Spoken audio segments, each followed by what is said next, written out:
The bees die, we die.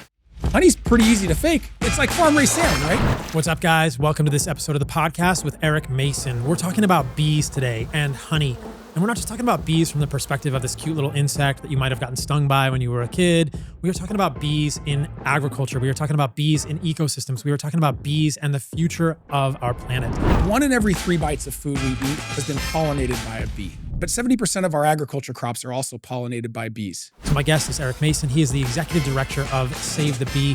He's a total badass when it comes to mission-driven nonprofits, and his work is very, very important. Save the Bee is a nonprofit aimed at helping people have awareness to how central bees are to ecosystems, agriculture, the future of our health as humans on this planet. Bees are dying, and as it turns out, the same thing that's killing the bees is the same thing that we're having as humans, killing humans. So we talk about all kinds of things in this podcast. We talk about glyphosate, pesticide contamination, herbicide contamination for honeys, how honey is made, why it's made. We talk about bees. We get into actual bee biology, which is cool. How much honey do you think one worker bee makes in its lifetime? Somewhere around 1/12 of a teaspoon. That same bee in its lifetime that produced that 1/12 of a teaspoon of honey will pollinate thousands of flowers. We get into problems with contamination in honey, how to source your honey, what to know when you're looking for a honey, how to know or how to have a sense if your honey is real versus contaminated. A lot of honeys are not totally real. It's a very corrupt, contaminated market.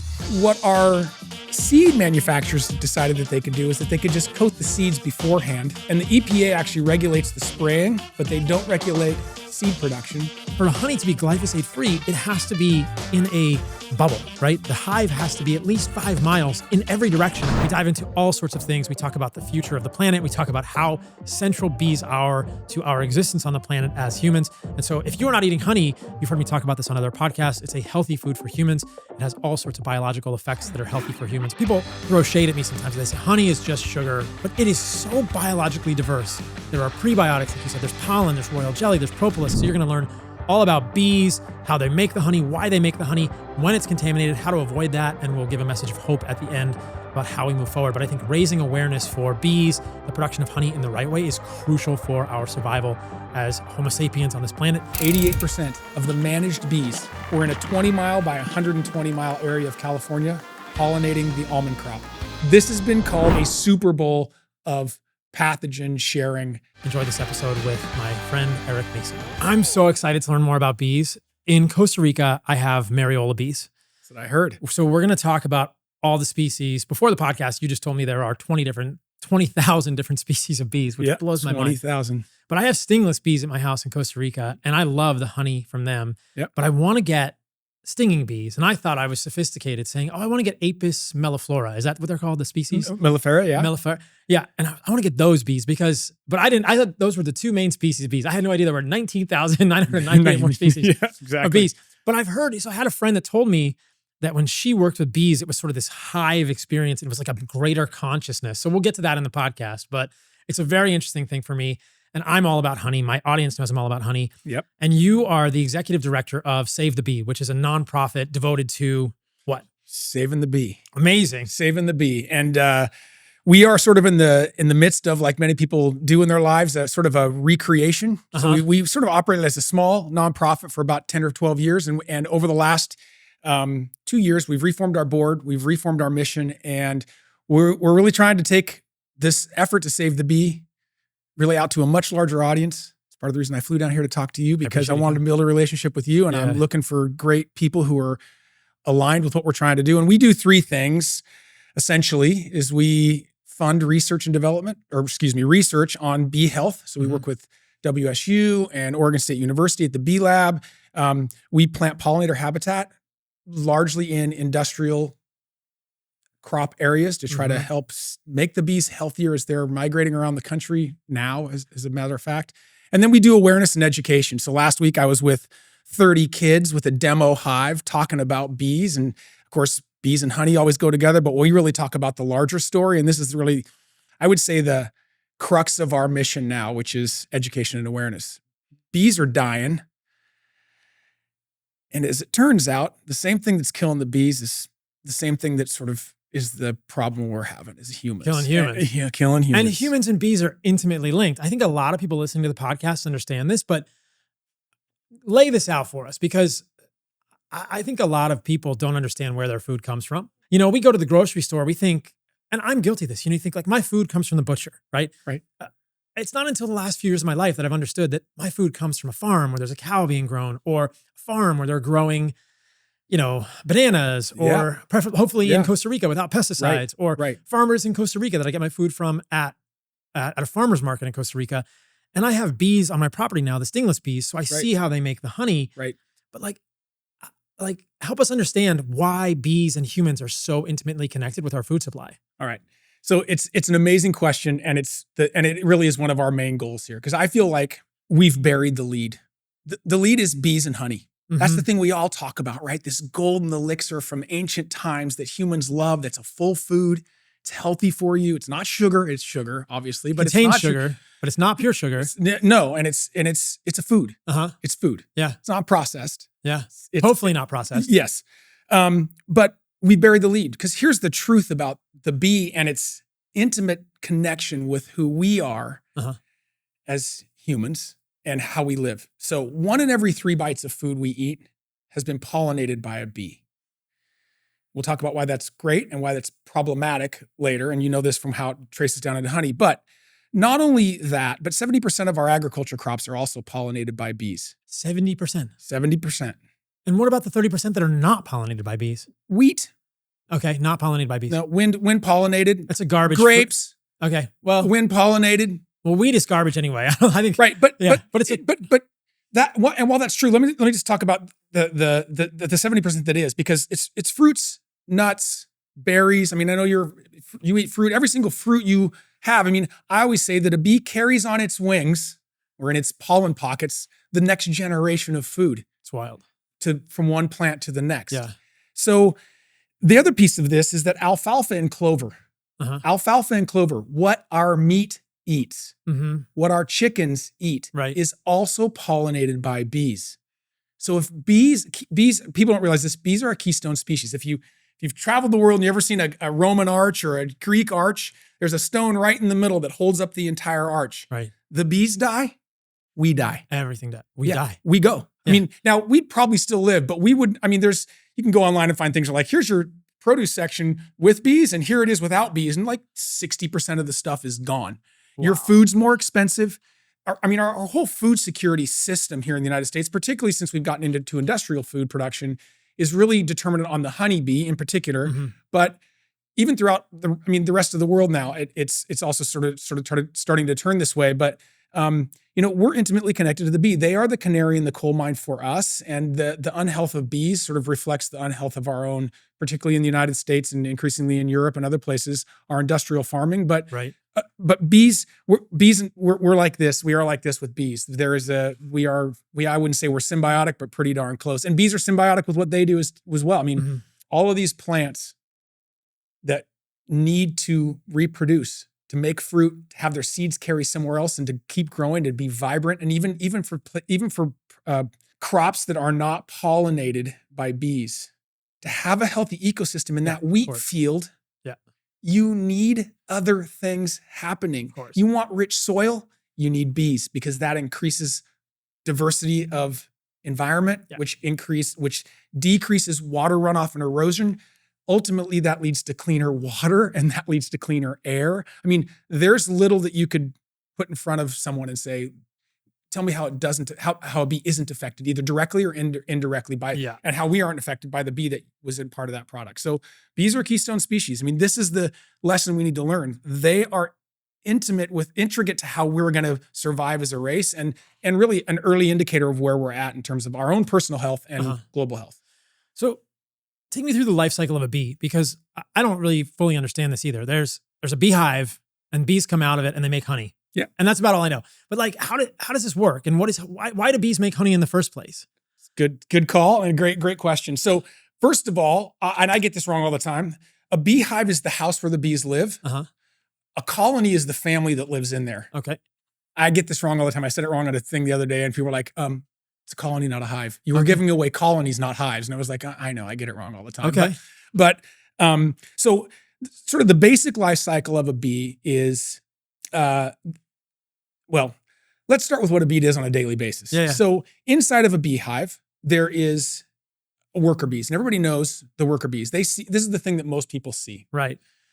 A hive consists of about 95 to sometimes 100% of the bees inside of a beehive, outside of the single queen, is a worker bee. Okay.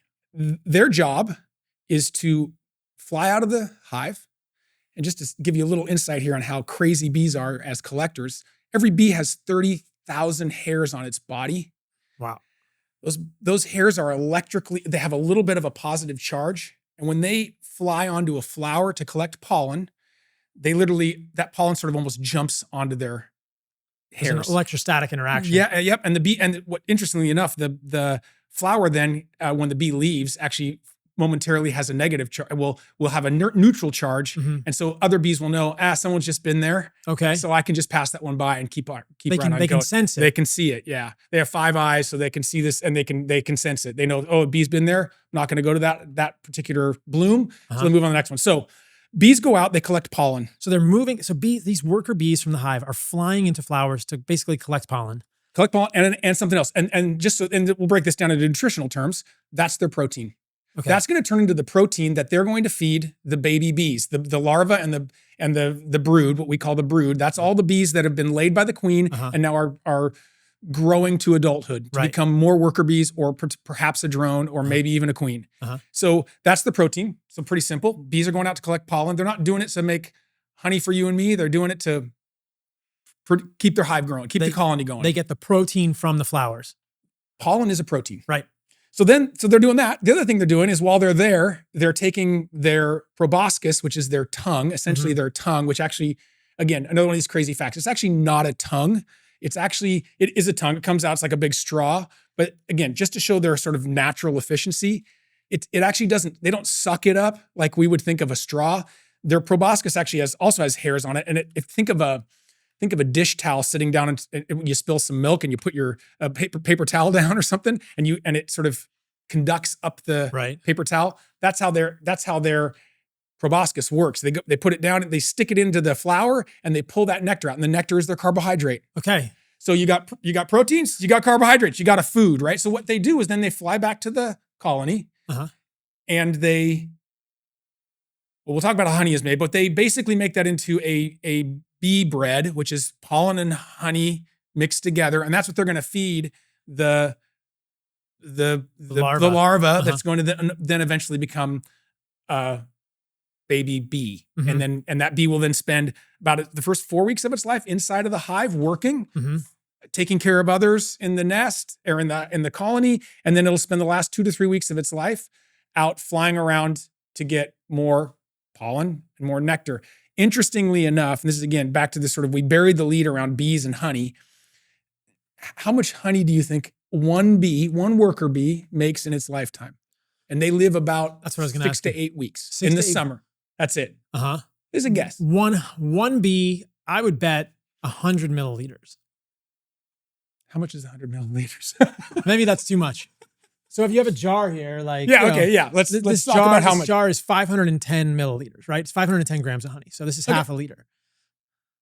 So I'm going to do it in teaspoons. Okay. But a bee makes in its lifetime somewhere around 1/12 of a teaspoon. 1/12. It's way less than I thought. Way less than you thought. Because a teaspoon is 5 grams. Right. Okay. So I was way off. So 1/12 of a teaspoon is like, Yeah, see, this is why you're the doctor. A fraction of a gram. A fraction of a gram. Okay, one bee makes a fraction of a gram of honey. So you think about this. Well, think about every time you take a spoonful of honey out, how many bees it took to make that. Yes. So this jar is 510 grams, right? There are essentially more than 100 teaspoons in this jar. Thousands of bees. Thousands and thousands of bees. Thousands of bees. In their lifetime to make this single jar of honey. Yeah. That's wild. Crazy, right? Okay. So, but here's every colony has about 50,000 bees. 50,000 healthy bee colony can have 50,000. There's a lot of bees. But here's the kicker though. And this is the thing that people miss about bees. That same bee in its lifetime that produced that 1/12 of a teaspoon of honey will pollinate thousands of flowers.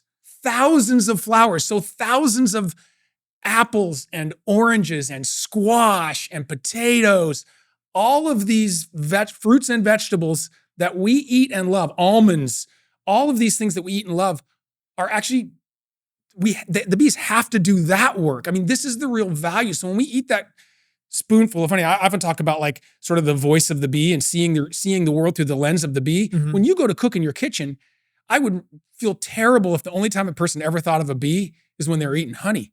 They should be thinking about when they're eating their grass-fed beef, because the grass-fed beef also has to have a vibrant ecosystem in which to feed. Yeah. And a bee is essential to that ecosystem. So if you want to have healthy beef and healthy eggs, healthy chickens, you better have healthy bees. Yeah. Right? Or we're not going to get there. So bees have gone out, they've collected their protein and their nectar, and they've brought it back, and they take what they're doing really is in a colony situation is that they're, during this time of the year in particular, they're building up resources. The queen is laying up to 2,000 eggs a day. So she's just cranking. It's a lot less in the winter. And what they're doing is they're like, hey, particularly in the north where I'm from, where the season's 3, 4, 5 months long, not here so much. So hives don't oscillate so much. The bees got a couple months and they know it.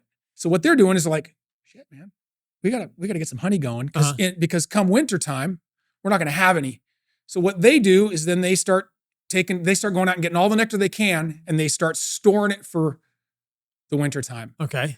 And the way a bee makes honey, essentially simplified down, is they go out and collect the nectar.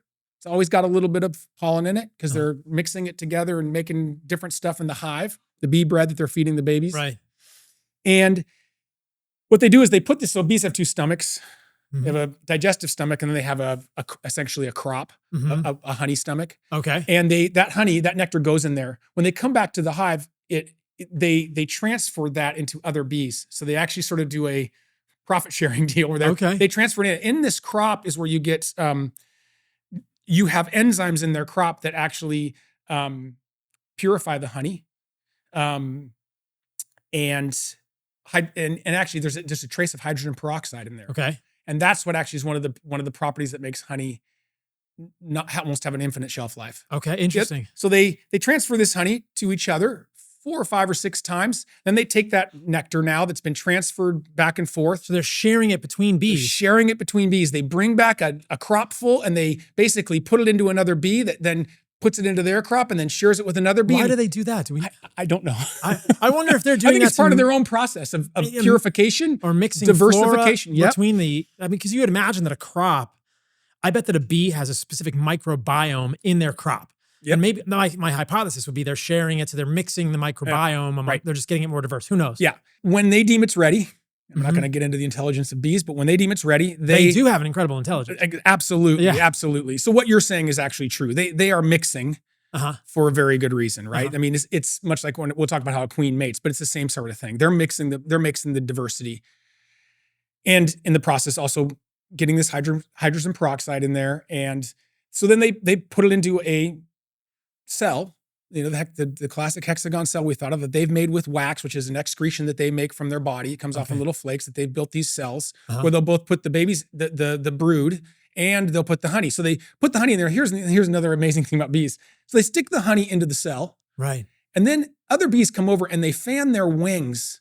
on that honey. It's not honey yet, actually. It's still nectar that's been passed between 5 or 6 bees.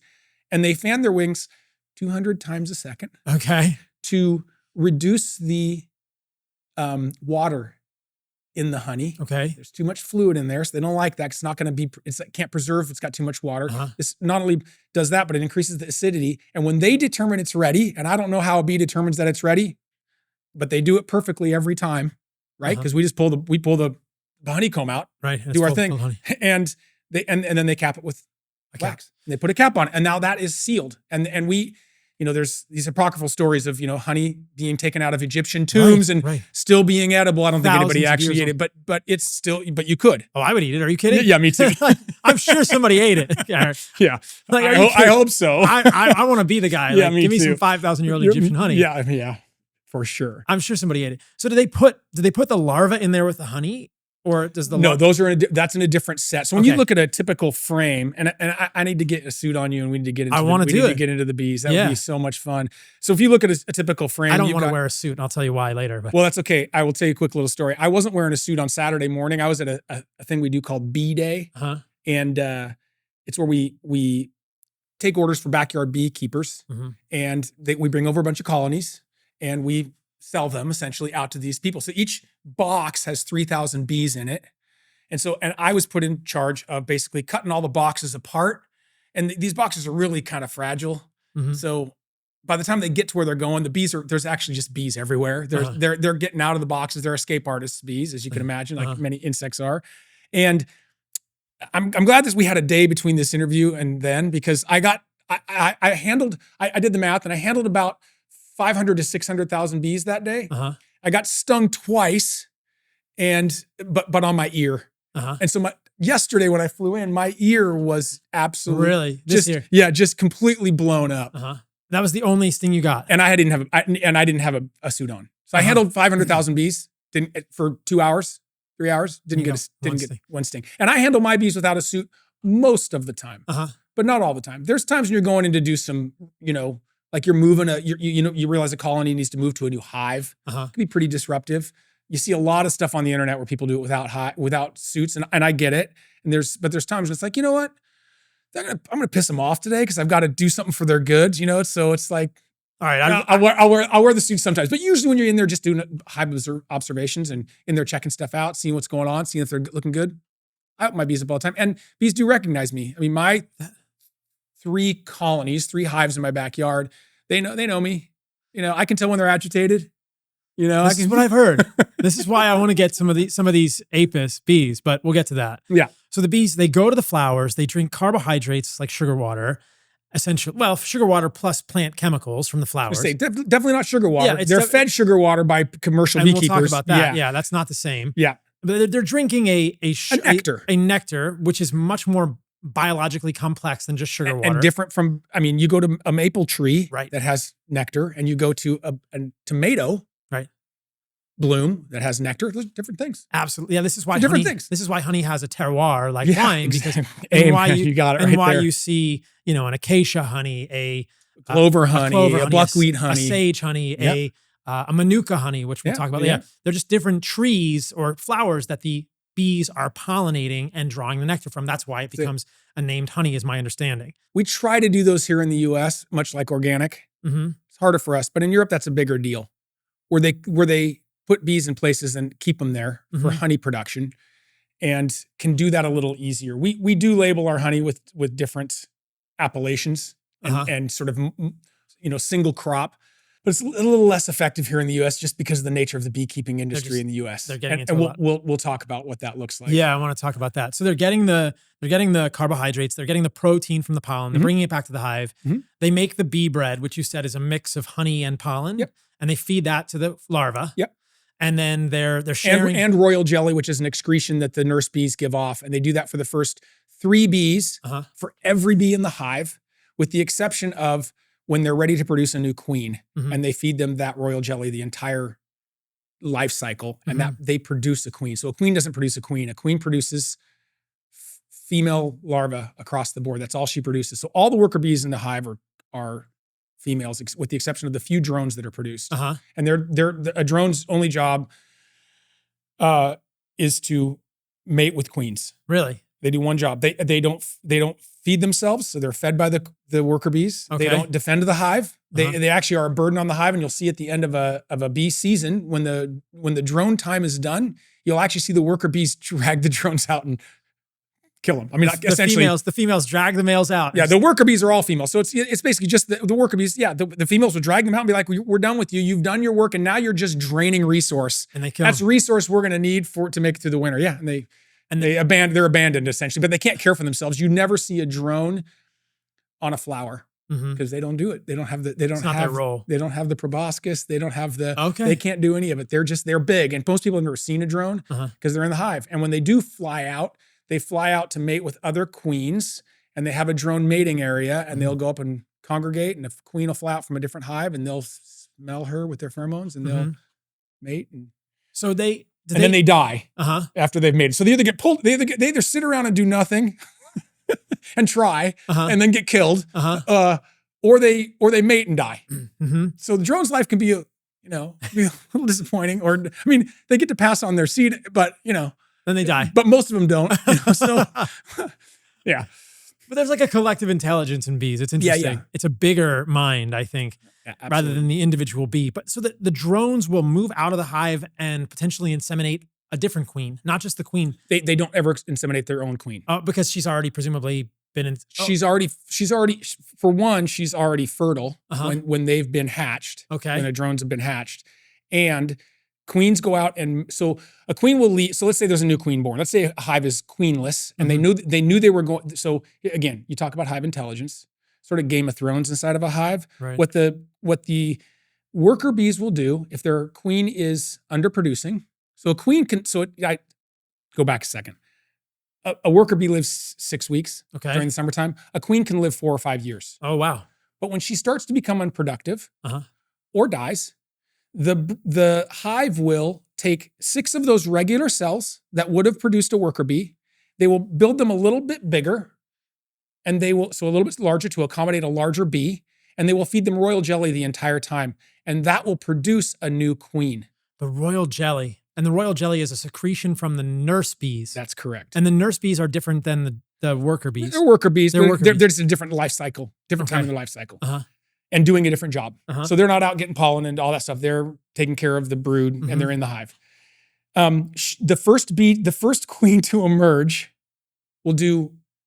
she spends about 3 or 4 days to get her sort of body up and strong before she takes her mating flight, 1 or 2. But the first thing she does also is then she kills the other 5 queens that haven't hatched yet. Okay. This is Game of Thrones. Full on Game of Thrones. So, and if 2 of them hatch at the same time, they fight to the death. Or if there's an unproductive queen that they're replacing, that the hive says, hey, we got to replace you. You're not doing the way you think. Then that new one will come out and they will fight to the death. Wow. So 1 queen only in a hive. That's all you can ever have. So that queen will take her mating flight. She'll fly out. She'll fly to a place that typically they say is 75 to 100 feet in the air. Up.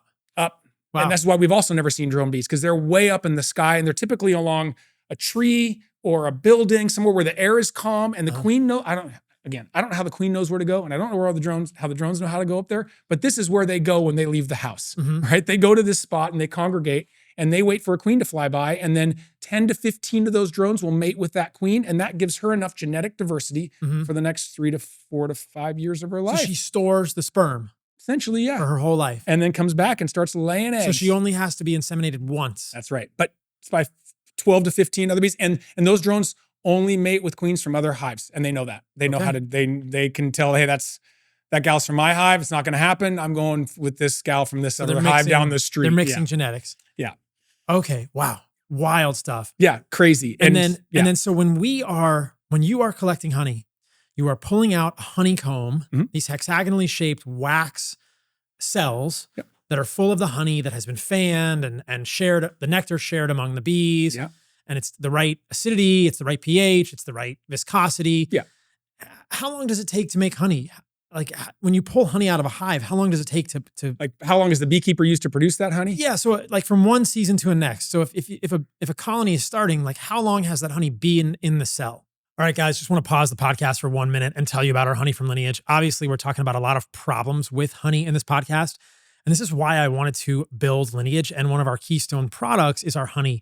So all of the problems that we talk about with honey were things that I actively wanted to address with our Lineage honey.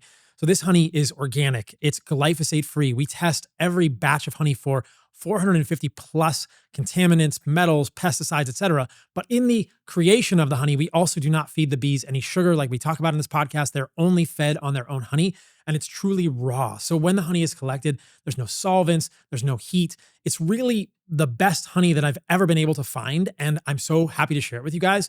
You guys can see the color of this honey is different than anything else. And as we talk about in this podcast, all honeys have terroir, so I think you're going to taste it. So check out our Lineage Provisions raw, organic, unfiltered, glyphosate-free honey. It's something I'm very proud of. And as we talk about on the podcast, I think honey is very healthy for humans. So check it out. I think that this is one small contribution that our company at Lineage is doing to helping people be more aware of honey and giving you guys a product that is truly unique. So check it out, lineageprovisions.com. So the way it works in honeybee production in this country is that we have a thing called the Langstroth hive. That is this, you've seen the boxes, right? Typically on the bottom, there's a thing called the brood box. And mostly what's in there is brood and honey together. So bees aren't stupid. They put the the brood in there and they put some honey nearby so they can keep doing the feeding and doing all that kind of stuff. So we don't harvest that traditionally, because that has bee insects in it and honey around it. What we do here is once that brood box gets 1 or 2 thick, so the hive is thriving, there's a lot of bees out there doing their work, we will put a thing called a queen excluder on the top of one of the boxes, and then we'll put what we call a western, which is a sort of a thinner box that has all the combs in there, all the frames, 10 frames, and what ends up happening is the queen can't lay above that queen excluder. She can't get up there to lay more eggs. She probably would, but the hive is strong. It's got 50,000 bees in it. It's doing great. But what the worker bees will do is they're like, well, we're out of space here. Let's just go start using upstairs. We'll store in the attic.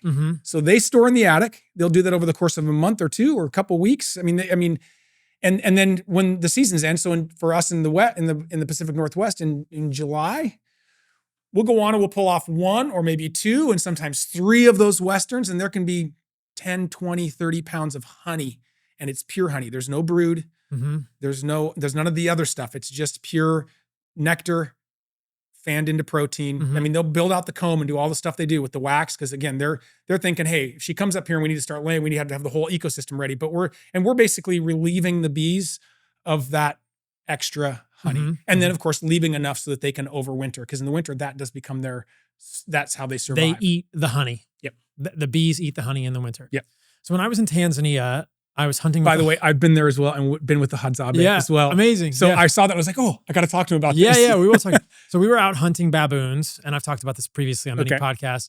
And we killed a baboon. The Hadza killed a baboon. And then they saw that a neighboring tribe had made a beehive. They'd made a beehive by like taking a log, and putting it in a tree. And they were sort of like, they saw it up in the tree, like, we're going to go steal that, right? Because it's all every man for himself. And, the pastoralist tribes that are near the Hadza are taking over their land and encroaching on their hunting lands. So they're like, oh, there's a log in a tree. There's bees in there. We're going to go eat that honey. Yeah. And within 2 minutes, they had made a fire. They'd smoked the bees out. Did they do the fire like the traditional way? They did the fire. Oh, yeah, absolutely. Did the fire with a rod, and a bow drill. Yep. And they've got a fire. I got a great video of that. Still blows my mind to this day. I would die out here so fast. They have technology. Yeah, right. And it's very interesting. And they smoke the bees out. They don't have bee suits, right? They get the log down. And before you know it, they've cracked it open and we're eating bees. We're eating the hive, right? Yeah. With the honey. And I'm eating the larva. Yeah. And because it's all together, right? There's no segregation. So I guess in this hive that was a natural hive, quote unquote, in a log, there were bees and there were larvae and honey all kind of mixed together in the comb. And so you were eating larvae and comb, Yep. Right? The wax. Yep. And so honey sandwich. Basically a honey sandwich. I've had this happen to me twice around bees. And the first time was in a night market in Indonesia. I'm walking through this night market and one of my buddies there was like, hey, you should try this. You're going to love it. And he unwrapped this banana leaf, and in the banana leaf was bee brood and honey. In like a comb. And it's a delicacy there. Right. And so I munched into that and thought, this is great. Protein and sugar. Right. I mean, protein and carbohydrate, but natural and great. It was great. Super fun. But then I had so I'm a little bummed because I think your hunters were better than my hunters. So the Hadza tribe I was with, we actually went giraffe hunting. Oh, wow. And we didn't get a giraffe. Well, I mean, that's insane. Like, no. And we chased like 3 of them, and it was like they were out with their poison tip bows doing. Yeah. And I was like, if we get this thing, and so the guy was with Douglas, who lives there. He was like, well, in one way, it's good that it's good that we didn't get it, because you kind of you're on a time frame. You have to go back in a couple of days, and if we had gotten this giraffe, it probably would have been, you couldn't have left for a week, because they're gonna eat and they're gonna feed, and it's like a big deal. The people would have come around, and so anyway, we were out hunting and basically doing a lot of walking through the bush, and similar thing. We followed some bees into a old tree, and one of the guys whips out an axe and cuts into it, and again, stingless bees got in there, pulled it out. That was the stingless bees. Yeah, stingless I saw bee. Both. These were stinging bees. The first one. Okay. Yeah. These were stingless bees. Got in there. We ate, and then they kind of shoved the wood back on where he had cut and split apart this rock, and we moved on, and it was super cool. And I was like, wow, honey out here in the middle, and we were in a pretty barren area. Yeah. I mean, it was like pretty rough, but I was like, well, the bees are finding something to forage on out here. And that was kind of amazing to me. So, yeah, a great experience. And yeah, again, honey throughout history is, I mean, we've been getting the honey for years, and it's been part of our civilization. Like you talk about domesticated dogs and we domesticate all these things, but we've been working with bees for a long time. Probably forever. Forever, I think. Like hundreds of thousands of years. Hunter-gatherers? Yeah. They've been hitting the bees for a long time. Oh, yeah. This is for sure. I mean, if you look at the Hadza specifically, Frank Marlowe, who did his PhD on the Hadza, has published a study called, tubers as a fallback food for the honey. And he surveyed them and said, what are your favorite foods? And both the men and the women, honey was their single favorite food. For the men, meat was number 2. And for the women, it was a 3-way tie between meat, berries, and tell me it's not that tuber that we baobab. The tubers were the last food. That's what we ended up eating because we didn't catch anything. We didn't hunt. That was their fallback food. You had something to eat. We dug up and they were stripping it off, and we were eating. I was like, okay, it was gross. And I was digging. I was like, well, I guess if we're not going to kill anything, I guess I'm going to be digging. So it was me and the ladies out there just the men did not want to dig with me. No. I was digging. Yeah. They loved it. They're just laughing. Look at this guy. He's digging with the girls. No, I went and dug tubers with the women too because I wanted to see it. And the men were just sitting there watching. They didn't want to do it. They had no interest in eating tubers. Zero. And, my sense when I was with the Hadza, I was there for about 2 weeks, was that, look, they're going to eat meat, they're going to eat berries, they're going to eat honey. And if they can't get any of that, they have fallback foods. But never did I see them eat a vegetable, well, other than a tuber. They didn't eat leaves unless they were using it as medicine. They didn't eat bark. See some of that too, chewing on leaves. Yeah, but not eating it. They didn't eat salads. They didn't seek out vegetables. They didn't really want to eat the tubers. They certainly didn't eat baobab seeds ever when I was there. They liked the baobab fruit. Mm-hmm. I've heard occasionally they eat the baobab seeds, but I think it's only when they're starving. So this is just an aside that hunter-gatherers that I've come in contact with and read about, the Hadza or the Ikung, or the Kung San, they're kind of this. They do favor the sweet foods and the meat. And I will say the one not that far away are the Maasai, who are more they herd, but their big thing is milk. Yeah, the Maasai. We talked about when we were talking before we started just about kind of stuff we might talk about, like why do we have this sort of romance and this attraction to honey? And I was thinking about talking about the land of milk and honey. And with it, and why that is in that, like it's biblical. It's like, so biblical. And then you take milk and honey, and then everybody associates olive oil. Those are the 3 most adulterated substances on the planet, and it's because they're intimately involved with who we are as humans. An oil, a protein and a fat and a sugar, right? I mean, then it's milk and honey and olive oil. And so when I was with the Maasai, it was all about the milk. Yeah. Right. And so it was like getting this raw milk. They had the cows out there, and in fact, when I was there, we had to go on a lion hunt, because a lion had killed one of the cows, and you don't kill a Maasai cow and think you're going to get away with it. It's like stealing somebody's, we're here in Miami, stealing somebody's, Lamborghini or something.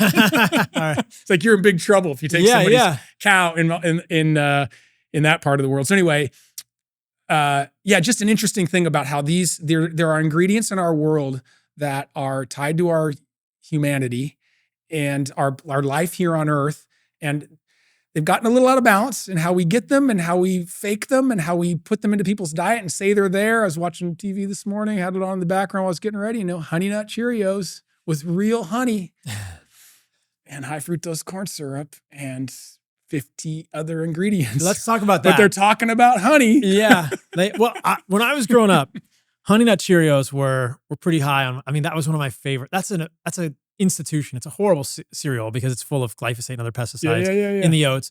No one's got favors. And the honey in there has got to be garbage. But there's a huge amount of honey that's fake today. Huge. Like what percentage are we talking about? I don't think anyone actually knows. And I don't think there's really any way to know, because when you say fake honey, so let me give you an example. One of my kids last week was sick, and she had my girlfriend, whose kids they actually are, but how I'm helping to raise, they gave her a honey throat lozenge. Okay. And it said made with real honey. So I believe there was real honey in there, because on the 7th ingredient down, it said real organic honey. Okay. Good job. The 5 ingredients before it were not honey, and they were just sugar products, some fiber of some kind, and a few other things. But the number one thing they were advertising was honey inside. So I would have called that a fake honey product, because what it had was let's call it 1 to 3% honey. And then 97% everything else. So the truth in advertising, there's none. So again, there's also adulterated honey that just has that again, there's a global trade problem with honey. And this is why the true source certification has been such an important piece of the recent trajectory of honey, because the United States only produces 30% of the honey we eat. 70% is imported. 10 or 15 years ago, there was a bunch of stuff where China was dumping honey into the US market. So the government stepped in to tax honey coming from China. China's the world's biggest honey producer, also the world's biggest fake honey producer. Sketchy. Super sketch. So what the Chinese did at that time was they were, what do they call it?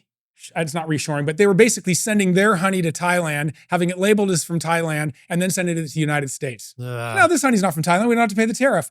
The other thing that started happening is they started basically sending in honey that wasn't real honey. And there's been a bunch of scandals around that. So what is honey that's not real honey? It's mixed with sugar, high fructose corn syrup? Yeah, or it's rice syrup, or it's some kind of molasses based, or some kind of flavor added to make it taste like honey. Honey can be adulterated pretty easily, watered down. It's maybe 10% honey and the rest of it's a rice syrup. So anything if you're ever in the store and anything that says honey syrup, just assume that it's not honey. Okay. As soon as it says syrup, it's not honey. The other real issue here is that we don't know. Chances are if you go to your local store and you see the honey in a jar, right, honey in a bottle, and it says pure raw honey, and you look at the back and it says, hey, this honey's from Davis, California, or Boston, Massachusetts, chances are it's real honey. Okay. Because it would be easy to tell if it's not. I mean, someone could pull it off the shelf and say, they could do the test and say, how would you test it? They take it they do a lab test, and the only real way, and this is why True Source is so important, is they don't just do point of origin testing, which some companies that do ingredient honey do. They just do point of origin. So they test it when it goes into the barrel, but then no one tests it when it lands here in the US. Anything could have happened in between time. And then they don't test it when it gets into product or when it gets sold to an ingredient maker who's making granola. So this is the real issue with adulterated honey, is we don't know how much of it's in the food system, because no one's ever going to take a granola bar and say, I'm going to test it because there's a little bit of honey in there, but you're selling it as a honey nut granola bar. So this is the real challenge in the ingredient space, and why, honestly, I believe it's important that when you buy products that you buy them with the True Source label, because at least you know the honey that's in there is real honey. Now that doesn't mean also that they don't have other crap in their food, but at least means the honey that's in there is actual honey.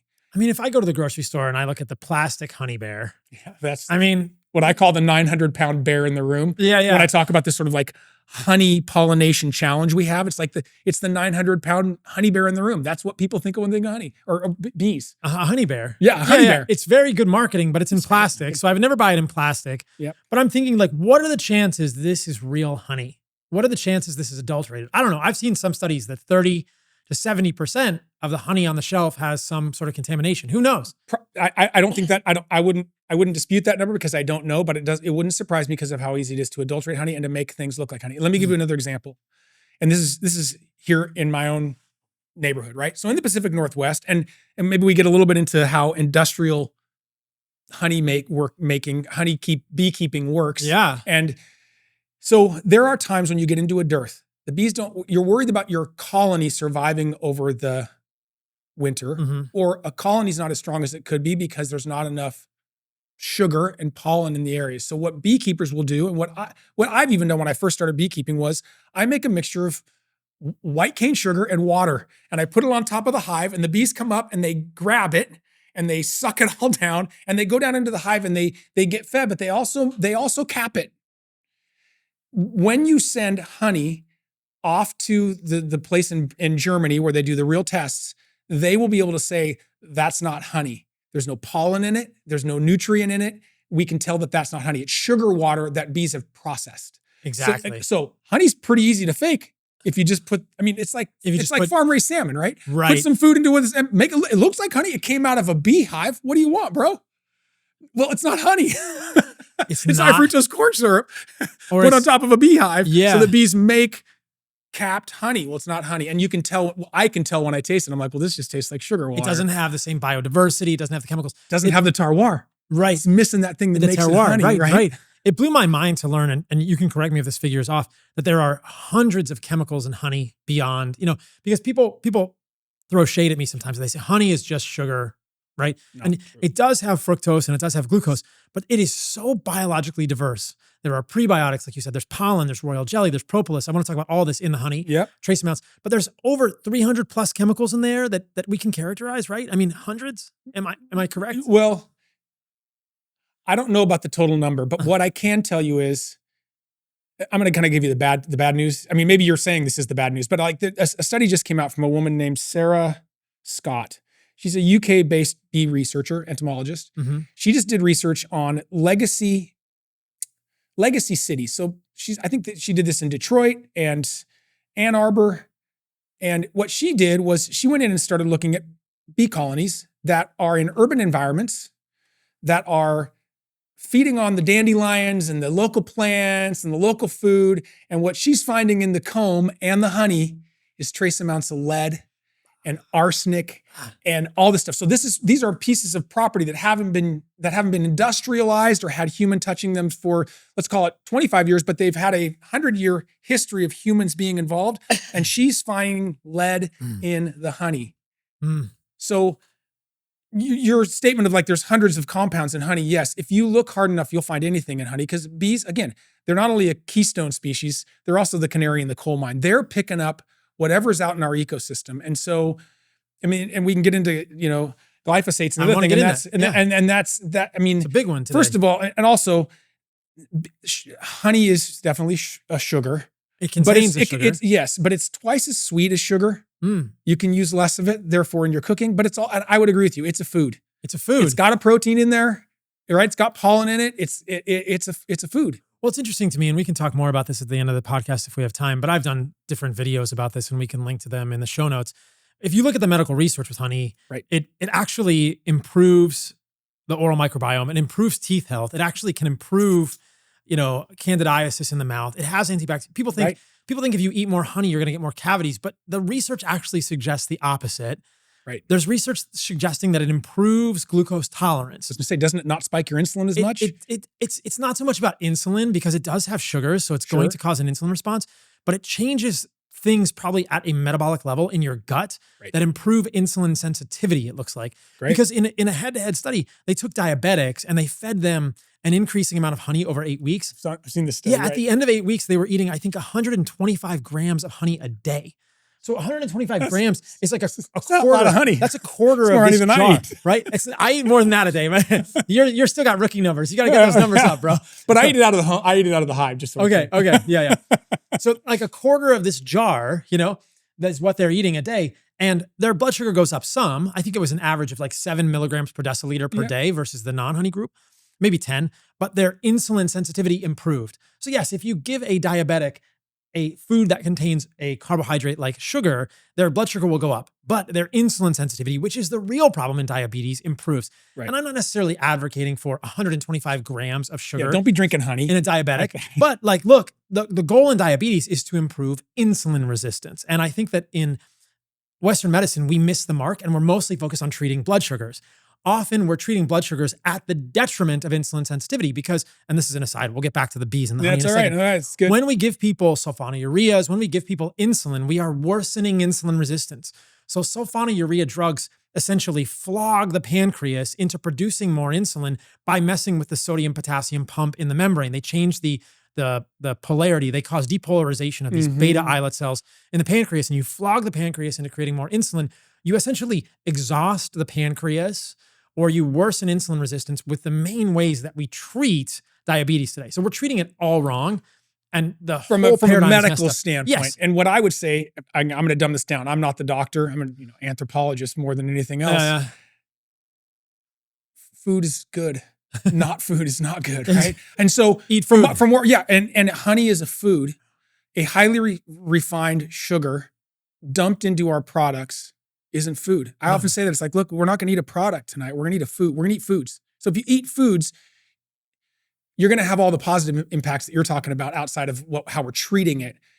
And I believe that's why honey's great for you. It is a food. And the research shows that it's good for you. Yeah. The research, again, simplified down, it's a food. It's a food that humans sugar like that isn't a food, particularly when it's dumped in those ways. So. And I think, and I've tweeted about this, and we can link to that in the show notes as well. I think the reason sugar is bad for us is not because it raises our blood sugar, but because it affects the microbiome negatively. And all of the chemicals, the compounds that are naturally occurring in the flowers that bees are getting this nectar from, those affect the microbiome in a positive way in humans. That's my hypothesis, and I think there's evidence to support that. So if you improve microbial diversity, if you improve microbial, quote, balance at a very high level, I think you can improve your metabolic health. That's probably how honey is improving things, because one of the ways that processed sugar is harmful for humans is that it increases dysbiosis. So when you just feed humans pure sugar, you get overgrowth of the wrong bacteria in the gut. And those wrong bacteria produce lipopolysaccharide from the cell membranes. This is gram-negative endotoxin, right? And that endotoxemia leads to mitochondrial dysfunction. This is one mechanism by which humans become insulin resistant. And so this honey appears to be able to help with that. And that makes sense because honey contains so many compounds, it may help balance the microbiome and decrease this dysbiosis. That's fascinating. But as you so interestingly point out, the honey has to be real. It can't, and it better be honey from a hive where the bees are getting the nectar from flowers and not just eating cheap sugar on top of the hive. That's crazy. So I was just having a conversation this week with Dr. Dewey Karen, 13 books on bees, one of the leaders on bee research in the country, educator. And everything you just said about the human gut biome, bees have a gut biome as well. I'm sure. And it's actually being massively impacted by what he said, the research is showing this now, by the high fructose corn syrup that's fed to them. What? It's keeping, so two things. He said, look, it's basically that there is the high fructose corn syrup we're now finding is affecting their gut biome, making their gut less healthy, less able to absorb the nutrients they need from the foraging they're doing.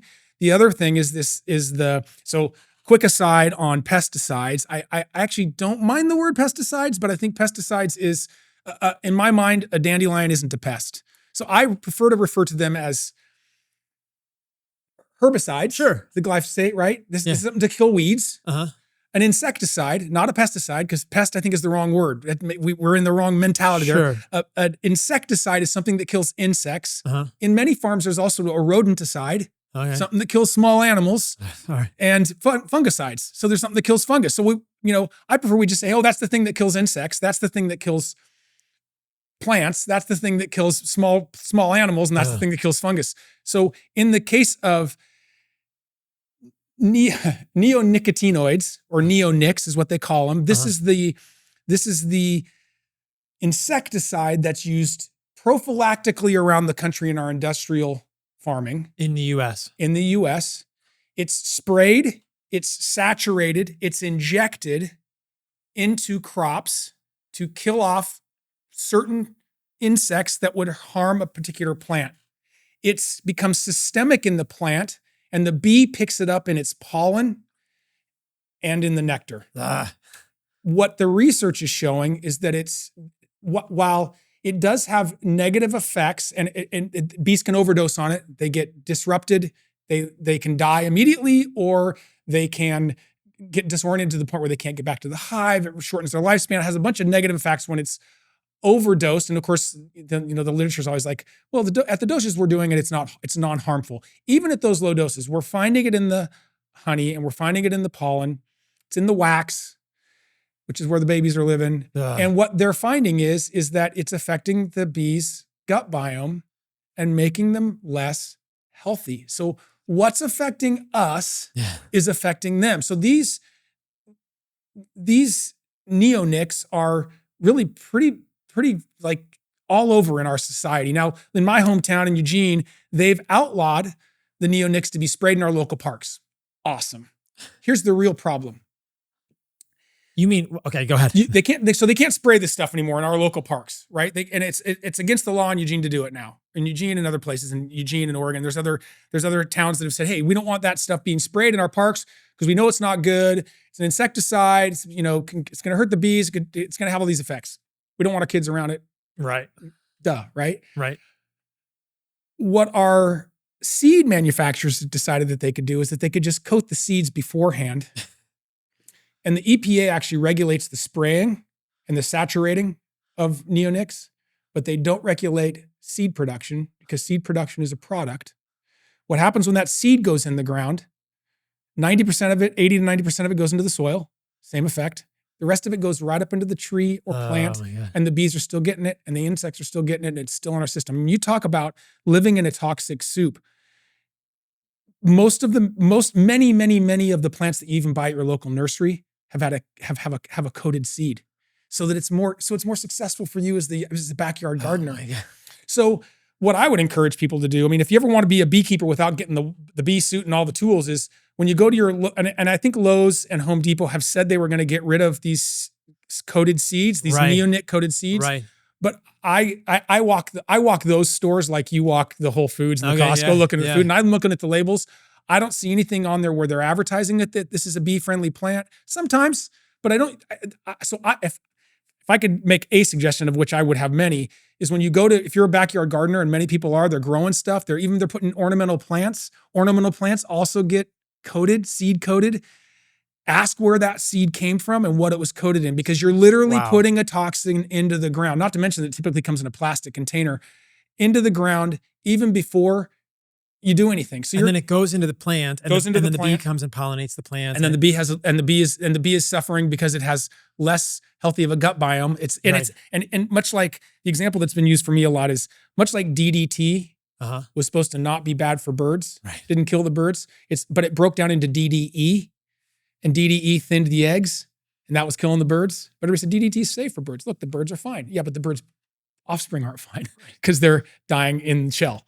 So what they're finding is that the breakdown of these components, of these neonics, is finding its way into the gut biome and affecting the gut biome and keeping bees from absorbing all they need to. Now, that in a perfect world, if bees were absorbing a wildly diverse group of plants, maybe that'd be okay. The problem is, in our country, well, let me give you the example. In this last 2 months, 88% of the managed bees, so we have about 2.5 to 2.7 million hives in the United States. 88% of them were in a 20-mile by 120-mile area of California pollinating the almond crop. This has been called, by another doctor I won't mention, a Super Bowl of pathogen sharing, disease sharing. They bring them all together to feed on one crop.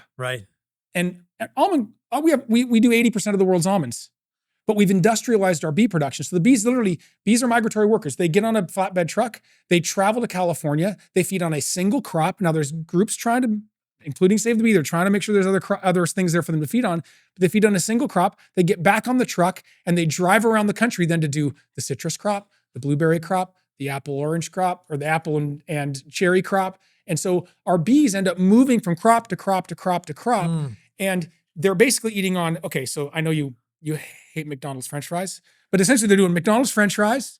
Then they're cruising across the country and they're going, now we're having a Big Mac, so it's different now. And then we're going to go up here, we're going to have a shake, and then we're going to hop over here and have some chicken McNuggets. And then we're going to go home. Just because they're getting junk at all these places. They're getting, your look, metaphor there's nothing is wrong with pesticides. They're getting the pesticides in all those places. But they're also only feeding on one thing. So there's no biodiversity. A bee goes out, and particularly the Western honeybee, it's a pollinator generalist. It's going to pollinate on a lot of different things, there are bees that just pollinate on single things, right? The woodcutter bee it's all about alfalfa, right? Alfalfa is the way it releases its pollen. The alfalfa bees, they don't produce honey, but that's how they're kind of crop specific. There's a squash bee in Central and South America that just really, they come out early in the morning. Honeybees don't. Squash flowers bloom in the morning. Those bees are there to pollinate. So the point is, bees are picking up pesticides from around the country at each different spot. But more importantly, so let's assume they've already got a compromised gut health. And then we don't feed them well. We either feed them on a single crop, and then when we find that they're stressed out, because traveling's stress, that they're not healthy, what do we feed them? We feed them sugar. We feed them sugar. So we don't, here, get better. I'm going to feed you more of not what you've had, because they are pollinating on those things. But in Oregon, commercial bee farmers, on average, their bees pollinate 5 different industrial crops a year. So in other words, they're not home. They're out, they're moving around. And this is really the thing that I think, so around 2016, it was a big survey done, and beekeepers in the United States stopped making the majority of their money from honey. Beekeepers today make their money from pollination services. Pollination services for our industrial agriculture system that is essentially does swaths and swaths of land where nothing for miles around is a single crop. That would be unhealthy for anyone, and it's unhealthy for the bees as well. So this is one of these issues that we have with the bees, and why it's so important to I know you're into regenerative agriculture, and that what we're doing in the industrial farming space isn't healthy for the environment. It's not healthy for the bees. It's not healthy for us. And we got to figure out how to solve that. And it's a huge problem. I don't know how to solve it. Actually, I'm trying to figure out how to save the bees. Yeah, it's pretty big problem. Yeah, it's a pretty big problem. And also, it was interesting for me to learn that bees fly up to 5 miles from the hive. So all of this moving bees around the country to pollinate industrial crops aside, say I have bees in Georgia, right? And there's a lot of glyphosate in Georgia. And there's a lot of it everywhere. There's a lot of it everywhere. So to get a truly, and we were talking about neonicotinoid pesticides, but I want to talk about glyphosate because that's gotten a lot of press recently too. Which is an herbicide. Right. Another pesticide. Right. But again, another thing we're spraying to kill something off that we don't like. Right. And for honey to be glyphosate free, it has to be in a bubble, right? Exactly right. The hive has to be at least 5 miles in every direction, a 5-mile radius from anywhere that glyphosate is sprayed. Yeah. That's wild. So you could have really good practices. And I want to talk about what organic means in honey also.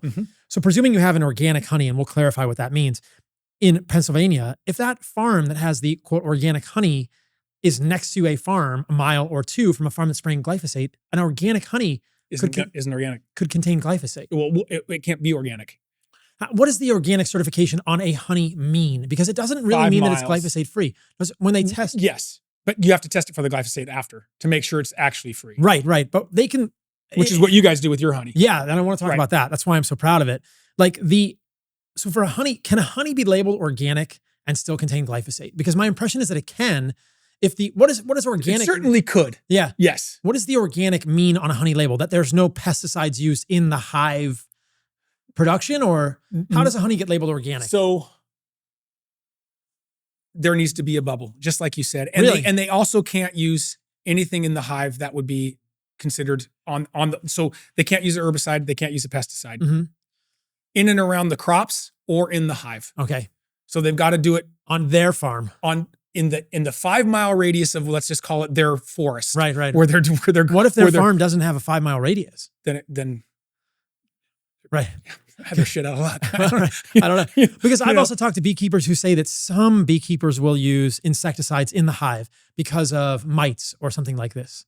All right, one more pause of the podcast, guys. I want to tell you about our new collagen from Lineage. You guys may have heard me talk about this already. It is a truly nose-to-tail collagen. So most collagens may have beef collagen. That's just type 1 and type 2 collagen. But ours has trachea and scapular cartilage, which has type 2 collagen as well. So we have type 1, type 2, and type 3 collagen. We also put powdered eggshell membrane in our collagen for hyaluronic acid and elastin, which help with skin hydration and elasticity. We also use organic acerola berries for naturally occurring vitamin C. That's essential for collagen production and utilization. And we put in a little bit of sea salt for collagen absorption. So I truly believe our collagen is the best on the market. It is a nose-to-tail collagen. It is tested for contaminants. There's a COA that we can provide for you guys if you want, but check out our new nose-to-tail collagen from Lineage Provisions. I feel like this is the best collagen on the market in the world. And collagen is such a valuable thing that even vegans take collagen. So if you're not getting enough collagen, check it out, lineageprovisions.com. So they may treat the varroa mites inside the hive early in the season, but what we know about bees have the life cycle of a bee is really short. So they're turning over really fast what's happening in the hive. So you can actually treat for a varroa mite. And I don't do this so much anymore because I don't like putting on a gas mask to take care of my bees. Yeah. Right? So there's other ways to take care of it. Again, improving varroa mite is think of having a crab sitting attached to your side, sucking you dry. Great. Not a fun thing to think about, but they also transfer pathogens. But one of the things that and the pathogens then kill them oftentimes because their gut biome and they're not strong and healthy as they can be.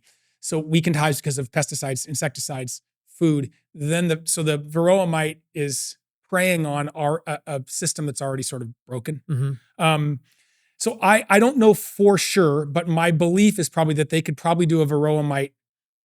So what happens is as the bee colony starts to decline in the wintertime, because they're getting fewer bees, less stuff to feed on, the varroa mite population starts to grow, and it'll get into the brood chamber. It'll get into those baby bees. So what'll happen is that when the bees go to then hatch later in the winter or towards spring, what you'll have is this mass of varroa mites in the hive. So oftentimes what a beekeeper will do is they'll treat for varroa, and there's a variety of ways to treat from enzymatic, sort of natural enzymatic ways to more chemical treated ways that will kill the varroa mite in the brood. And this basically, they can do this once or twice, and then there's a 6-month break. By the time that hive then sort of comes out and starts to grow again, the varroa mites are essentially gone, and the hive is then great for the next 6 months to go about its production. But it's this balancing act around the varroa mite. There's another mite now that might be threatening our bees, but in terms of general organic pesticide herbicides outside the hive, you need to guarantee that there's nothing happening in at least a 5-mile radius. Really? Or you can't, which is why there's so little. There's 90% of our hives are on the road. So there's absolutely no way to produce an organic hive. There's very few ways to produce an organic honey in the United States. Now, I live in a suburban area, but I have a beautiful backyard that grows fruits and vegetables all summer long, for as long as we have summer in Oregon. My yard is pesticide free, insecticide free. I don't use the seeds that are coated. I do everything that I can try to do to make sure it's a perfect environment. I have watering stations for my bees, so I know they're getting good water. Because, by the way, the glyphosates and the neonics can get into the water. Yeah, bees need to drink water. If I'm taking water out of the taps, fluoride in the water. I mean, it's like there's a whole bunch. I mean, the bees, again, they're like an oyster, right? They're not a bottom feeder, but they're taking everything through their system. But I go to my local Home Depot. I was just there a couple days ago, and the Roundup is stacked up to the ceiling. It's crazy. It's stacked up to the ceiling, bro. So I'm like, look, I've got my bees I've got a huge lot, but I'm still 20 feet away from a fence. And if the great guys on the one side or the great family on this side or the lady that lives over the back fence decides she wants to hit some Roundup to kill off some of those weeds, my bees could be dead in a week. But 2, my honey can get infected. And even the stuff I'm pulling out that, I give it away to all my neighbors. Everybody loves it. Like, it's our honey. And it's like, yeah, these bees have pollinated on your flowers and mine. So please be careful. But I can't, like in Eugene's basically a town about 5 miles wide, which means my bees could be literally on the other side of town. One thing though, I will say, at least in the middle of the summer, I don't think this is true because it kind of goes against the whole busy bee thing, but bees are essentially lazy.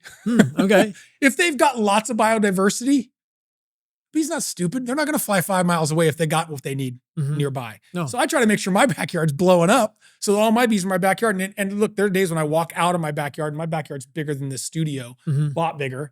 I can hear the bees as soon as I step into the backyard. The backyard is just pulsating with activity. And I'm like, great. At least, I've got 3 colonies, so I know that there's a lot more bees than are in the backyard, but I know most of them are staying home because they're getting what they need. And again, they're flying off and doing their things. I can see them, and people can see them around as well. But finding and sourcing real food these days is harder than ever. And you got to be more diligent than you've ever been. Even I'm growing it myself, and I can't always tell. It's dizzying. I've done some content about olive oils, and I think there's a lot of parallels here. So I did a reel about olive oil, and I said, okay, if you want to get an olive oil, and olive oil is very similar to honey, 50 to 70. What's that? Yeah. House breast and everything. Yeah. Well, 50 to 70% of olive oil is also contaminated or adulterated. Right. Yeah. And so when I went to the grocery store and I said, okay, if you want to get a good olive oil, it should be organic, cold pressed in a glass bottle that is opaque, hopefully from a single source. And so when I go to the store and I'm looking at honeys, and I thankfully don't buy honey in the grocery store anymore because I wanted to source something at Lineage that was all these things, but I want a honey that's organic. I want it to be in glass, and I want it to be raw, which I want to talk about. And then I want it to be glyphosate free. And I want it to be from a producer that's hopefully a single source that I can know the producer and think, okay, you're not just packaging honey made from sugar on top of the hive that's actually from flowers. It's very hard to know. I mean, even in California, I'll go to Erewhon. I have no idea how good Erewhon's honey is. It's a California honey. There's how so close much. is it to other industrial farming areas? No idea. I can tell you. It's not labeled organic. I have But my honey's great. Yeah. You'd love my honey. I want to try it. However, I can't guarantee that it doesn't have any of the things you don't want in it. It's honey. It's coming right out of the hive. And I do nothing to them. Right. Except let them live in a beautiful suburban area. But again, I don't know what's happening down the street. I don't know if they're getting water from, a little puddle in the middle of August when it's 95 degrees in Oregon, and they're grabbing some, and that person is just sprayed. And they're bringing it back to the hive. I can't tell you. Yeah, you can only, I guess the best you can do is test it afterwards. And I'd rather have some people growing. Right. And doing stuff and being involved and active in their food than not. But again, what I'm talking about is much different than going into the store and trying to buy something and having the trust that we've actually got a product is what it says. It's hard. It is. It's hard. Let's talk about raw. That's why the work you're doing is so cool. Is like you're actually in there saying this is not what it says it is. Yeah, it's interesting to kind of dig into that. Olive oil is not what it says it is. Honey is often not what it says it is. Let's talk about raw, because some honey now says raw in the grocery store. What is a producer saying when they say raw? So you've done all the stuff with the bees. You go to these Westerns, you call them. You go to these Western hives, the Western. Yeah. So when you go to collect the frame, how does that honey get into a jar, and what is raw versus non-raw honey? Well, typically it's in the processing. So frame comes out, it actually goes into basically a centrifuge, spins it around real fast, pulls off the honey, pulls off the comb, maybe pulls off a little bit of the propolis if that's on the frame as well. All that stuff slides down the side of a big processor and into a vat. And at that point, it's actually really raw. I mean, that's just like you and I eating the comb. That's the rawest you're going to get. Right. What happens after that is it starts to get processed. So it goes through varieties of strainers to strain out bee parts. Because there'll be some bees in there. I like bee legs in my honey, but I don't think most people bee parts. They don't want insect parts. There'll be pollen. Yeah. There'll be some wax. Again, all these things there's biomarkers for bad stuff and all these things, right? And I mean, if it's not certified as organic or you know where it's coming from, so a raw honey's got the more of the food in it, and then they heat it, they strain it, and then they heat it. And those are really the things that make it go from a raw to a not raw. Why do they heat it? Is it part of the like pasteurization with milk? Right? Oh, okay. I mean, they're heating it to reduce some of the fluid to make it so it doesn't crystallize as much, make it look better on the shelf, make it transport better. They're heating it up to really high heats. A lot of honeys are in the transferring are heated in the jarring process. Yeah. So a raw honey is pure honey. It can be pure, but it can be not raw. Exactly. And raw is a big thing right now. And that means it's minimally processed, I think is the way to think of it. And minimally processed is, think of you don't need a lot of wheat, but think of a stone ground piece of wheat where you get the whole husk, you get brown rice versus white rice, right? Or a wild rice versus a white rice. It's minimally processed to make sure you're getting as much of the food, right? As close to you and I eating off of the comb as you can from that thing without actually giving you the combed honey, which you can buy as well. Right. And that's probably the rawest of the raw. Although sometimes that can even be heated if you wanted to, but they'd melt it, so they can't heat it that high. So the comb honey is pretty straight up. Yeah, I would love to get a comb honey if I knew the producer was good. One of the things I've heard about comb honey is if it's not good, that some of the pesticides or heavy metals can concentrate in the wax, and you may not. Just like in our fat, right? It concentrate. That is absolutely true. One of the things that's been really brought to my attention of late is like, look, they're putting they're laying their offspring into this wax that's got all kinds of crap in it. And we wonder why they're not coming out healthier, and bee colonies are suffering. Right. And there's a lot in the news now around why bees are suffering.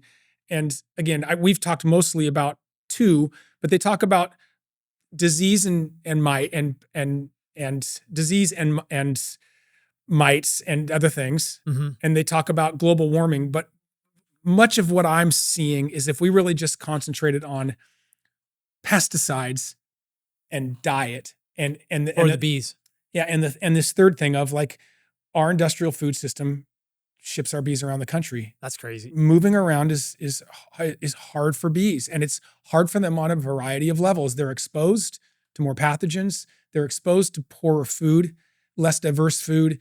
And then they're showing up and we're wondering why the pathogens and the disease and the global warming is affecting them.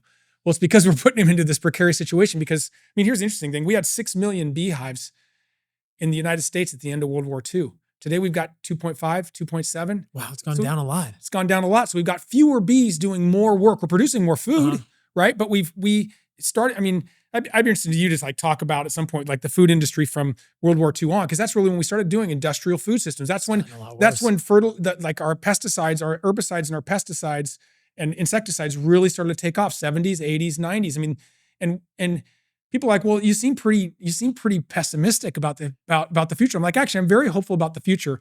I want to acknowledge that the way we've treated our environment is going to have consequences. We don't like talking about consequences in the United States these days, but the bees are suffering the consequences of the things we've built.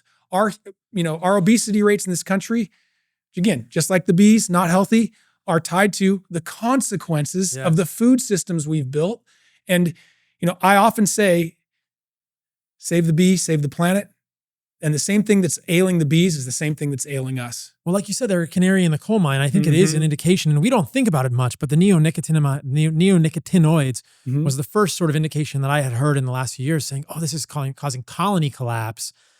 Yep. Or a contributor to colony collapse. Certainly a contributor, But I think that most of us think about bees, myself included until very recently, as something we were afraid of as children. And, oh, there's a bee that makes honey and I get a bear in the grocery store. But they are, like I said, they're really telling us that we are doing some things very incorrectly in our industrial food system in the US and in other parts of the world. The ray of hope here for me is that there are bees being raised better in other parts of the world. We've talked a lot about the US, and I think that in the US we have, it blew my mind when you told me that so many of the bees were used for this almond production in California.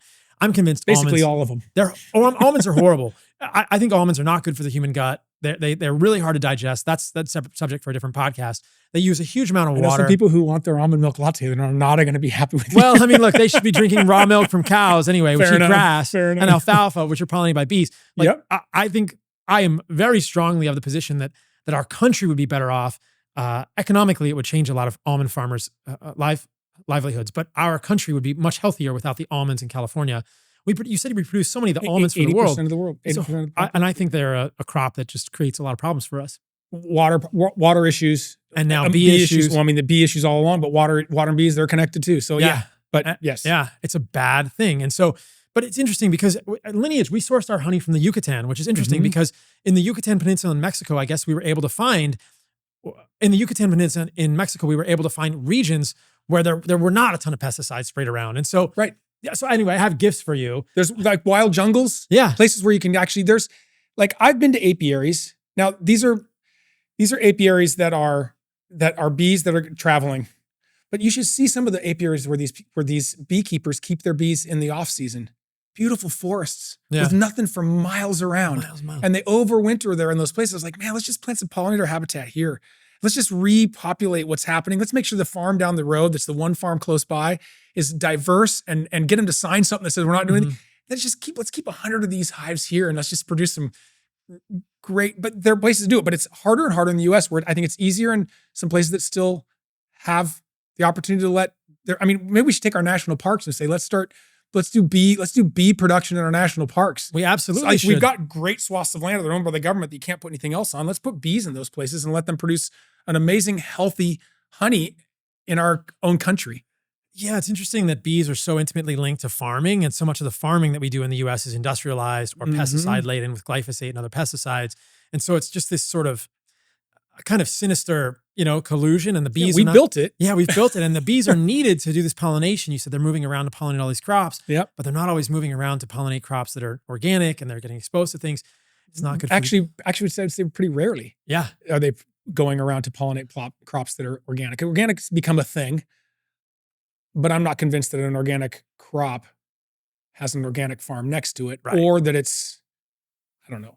It's hard, which is why you have to test the honey after you get it for contaminants, and so you know it. Right. I want to talk about a few things before we wrap up, because we've mentioned these things and they're interesting to me. Bruce Lee was a huge fan of royal jelly. I love Bruce Lee. You're not going to break some boards, are you? I want to. Let's go. We're going to break some boards on this spot right here. They're on this table. I'm just going to boom. The podcast studio won't be happy. So I was doing a little bit of AI research on Claude before the podcast. How do people even get royal jelly and propolis and bee pollen. Are these things, in your opinion, have you seen any research? Are you interested in these things? Do you eat these things? Should we be interested in consuming these things in addition to honey? Should we make a lineage royal jelly? Should we make maybe we should make a lineage bee pollen? I'd be interested in researching that with you. However, and I do know people who've done royal jelly, and I do know people who do bee pollen. I used to eat bee pollen. I used to put it in a flaxseed brewer's yeast shake that I used to make back in the day. Okay, but this is the thing I used to do. I put Right, lecithin in there, and I used to do this whole thing back when I was eating. Look, I went to the Olympic Training Center when I was 16 years old as part of a development program. I never got even close to being in the Olympics. In what sport? In track and field. I was a distance runner. Okay. And we got done with the nutritional program that morning, been out on a 10-mile run. Dave Waddle, I'm old, right? So Dave Waddle was one of the guest coaches. But the nutritionist said, we're about ready to walk into the cafeteria. And this guided my food journey for a long time. We were like, well, what should we eat when we go in there? Like, we're about to go into this cafeteria that has anything we could want to eat. And he said, if the furnace is hot enough, anything will burn. I remember that. And Not true. And bro, it's true. It's just wrong. Yeah. Right? It's like, yeah, that's good. But basically I ate, if I knew what I knew, I did triathlons professionally for 6 years, and the amount of carbohydrates that went into my system, you and I have not a dissimilar past in that I had some eczema issues, and I'm pretty much convinced it was because all I ate was carbohydrates 100% of the day. And I was just jacking my system up. So and again, I'm on a food journey as well. I think that royal jelly, bee pollen, I think those things all have a nutritional component to play. I think for most people, guys like me living in suburban America who's taking care of kids, if you can just get them to get into good honey and to good food and be eating food, I think that's the goal. I think there are ways to take it up a notch, and I think royal jelly certainly could be. Bees produce an amazing product. Think of this: royal jelly fed to a regular bee turns it into a queen. Right. That's some pretty powerful stuff. That's mother's milk, man. That's coming from the bees. Right. It's not coming from the queen. The queen doesn't make a queen. The beehive makes a queen. So how do you collect royal jelly? I have no idea. You don't get it out of your hives. The bees use it. Yeah. I don't know how they get this. I got to do more research. So basically, but I guess it's interesting to me that it's a secretion from the bee that's got greater amounts of nutrients, sugar and protein in it. And again, every bee gets it to start its life. Only the queens get it when they're making a queen, get it the entire way through. So the first couple of days they get it because that's their kickstart, right? So yes, it has super amounts of all of the good stuff. It almost sounds like bee colostrum in some ways. Yeah, maybe. Yeah. I don't know if that's an accurate analogy, but interesting. I'll have to research how they actually collect it. But I would imagine that a raw, unfiltered honey is going to have trace amounts of propolis, royal jelly, and bee pollen in it. 100%. And what is propolis? So propolis is a resin that they pick up off of plants and trees, and they mix that with honey and pollen, strangely enough, to basically seal holes in their hive and to bind the hive together. Now didn't bring one, but I have a beekeeper's tool, which is a hive tool that's looks like a tiny crowbar with a couple of different contraptions on it that allow you to work inside of the hive. But we have to pry the bee hives, even after a day. The bees will have used propolis to bind the hive together and sometimes to create defenses for the hive. And so propolis is an essential part of bees' building of a colony's building of the hive and keeping it together. So that's it. But again, they're also, sadly enough, they're collecting it off of plants that we know the plants are manifesting the things that are in the soil now and not just sprayed on the soil. So but that's what propolis is. So it's another thing that bees produce. Think about it. Bees are the only insect on the planet that produces a food that we eat, right? At scale. I guess so. They produce something that you could use silkworms as an idea as a plant that, an insect that does something that we use, but at scale, the bees produce something that's pretty magical and pretty miraculous. I watch bees and I think they're a miracle, man. The things they do and the way they are, we haven't talked a lot about the other 20,000 varieties, but there's bees that specialize in blueberry pollination. And I mentioned alfalfa earlier, and some others, but they're just, there's Dewey Caron, who's written 13 books on bees, and every beekeeper I've ever talked to, every scientist and researcher I've ever talked to is like, you open up the bee world and you'll never stop learning. It's fascinating. They will teach you something new every day. What is it like working with your bees? This is more of a personal question because, like I said at the beginning of the podcast, this is why I want to get bees that sting. Yeah.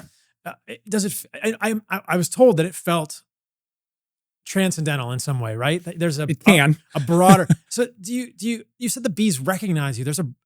Are you able, this is going to sound like a cheesy question. Are you able to connect with like a bigger consciousness, like this hive mind when you're working with the bees? What does it feel like? So like everything in life, I think there's highs and lows to beekeeping. I think there's moments where you're like, shoot, I'm frustrated. I can't find the queen. I'm trying to find out if this is a viable hive. There's something wrong. I'm trying to tend and monitor them. It's like, maybe it's like child rearing or any kind of discipline that we do. It's a discipline, but there's moments when you get into your discipline where you're like, damn, this is good right here. I'm feeling good about what I'm learning here. And bees certainly have that capacity. I have seen some research that the octave of the beehive, so the sound that's coming off of a beehive can have serious therapeutic help to bipolar and or people who are having mental issues. So the sound of the I've experienced this myself with working with the bees, that there is something resonant, particularly when you're in them and they are around you and you're cool and they're cool, because they'll pick up if you're not. So there can be a reflection of us, like so many things. This is what I've heard. And if I'm coming in cool, they're coming in cool. Now I've had moments where I've been out doing a class and I have to get the frame back into the hive and it's sunset and it's been a long day and I'm moving a little too fast and the bees don't like it. And you can feel it. And I can feel it. So I think the bees can give us a sense of who we are, but I also think they're an amazing reflection of who we are. And so I think you're absolutely right. I think there is a zen around the bees, but I think that zen, starts from within, and then we bring it to the bees, and the bees can bring it to us as well. But they are there. We steward, particularly in the case of Western honeybees, we steward bees. They are a part of our ecosystem that we've stewarded and husbanded and worked with. And I hear people say that we raise bees, and I would say we manage them. I mean, I don't think that they sometimes talk about bees as domesticated bees. My bees aren't domesticated. Mm-hmm. A cow will never attack me. A bee will. A bee can be a bee in a moment. So I don't make this distinction between a wild bee, although wild bees are amazing as well and live very differently than than the Western honeybee. But bees they have a connection to the ground and the earth and the air and the water that we could use a little more of. Well, of course. I mean, they're more wild than we are, for sure. I mean, I've heard people joke that, we're Homo sapiens sapiens, but we're actually Homo sapiens domesticated, domesticus. Right now. I wouldn't disagree. And this is the thing. I mean, I've been in Miami for a little bit right now, hanging out. And when I'm in Miami, I only want to be by the ocean because I need some wild. And I think that humans in general need more wild. Yeah. And this sounds trite to say it, but I think most of us can understand that like having these wild things in our lives is very important. Yeah. And the bees are a way to do it. Yeah. They're definitely an interesting connection. What is a killer bee? It's an Africanized bee?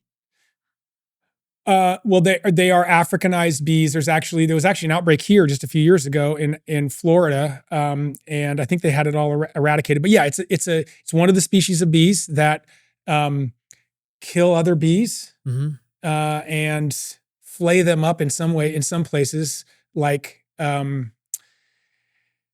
butcher. They'll take their head off, they'll take their thorax off, and they'll take the body back to their hive. Now, I will say that some of the killer bees get a bad reputation online, particularly on Instagram and other places that I follow, from killer hornets, which also attack beehives. And they do that here in the United States as well. Yellow jackets and hornets, they're carnivores. So bees in general, across the board, are not carnivores. Like this is one of the reasons bees are so docile, is they don't care about you and me. They don't want to take a bite out of my hot dog at my picnic or me. They are there for the honey and the pollen, and we don't provide them either one of them. So killer bees are, they are out there. I've got a buddy in Arizona who's like, yeah, you can go out into the desert and see them, and you can tell they're up there and they're buzzing around and they look threatening. But they're but the Western honeybee didn't show up here. It's not indigenous to the United States. It was brought over here by the Europeans and it moved. In fact, the Native Americans used to call it the white man's fly, because when it was brought over by the original colonists. And initially their big thing was wax. They used it for basic, because they were using it to make wax candles so they could light and do other things with wax. But what happened to the bees is they quickly got away and started to move west before the settlers came over, and Native Americans would know that the white man was on his way when the Western honeybee would start showing up. So their nickname for it was the white man's fly. Interesting. Yeah, interesting story. And it's just a little bit of history. Yeah, because in Costa Rica, when I'm trying to get my bees there, a lot of the farmers are telling me that there's Africanized bees there. I think that's true. And the hives often get taken over by Africanized bees. Right. And it's difficult, I think, to keep your bees from becoming Africanized and becoming killer bees or something. And I know the killer bees, quote unquote, they'll kill your hive. Yeah. They won't become them. They'll just kill them. Man. Okay. Well.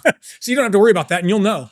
They're a bigger bee. They're a more aggressive bee. You'd know. I mean, I think I saw you walk by your bees at one point, and you're like, I don't think you'd be walking by them if they were killer bees. No, they're just mariolas right now. Yeah. I don't have any of the stinging bees. Yeah, I don't know a lot about protecting because they're not up in the Pacific Northwest, and I don't think that they're yet a huge issue here in the U.S. I know that was a big scare. The killer bees are coming. Our local bee populations are going to be suffering.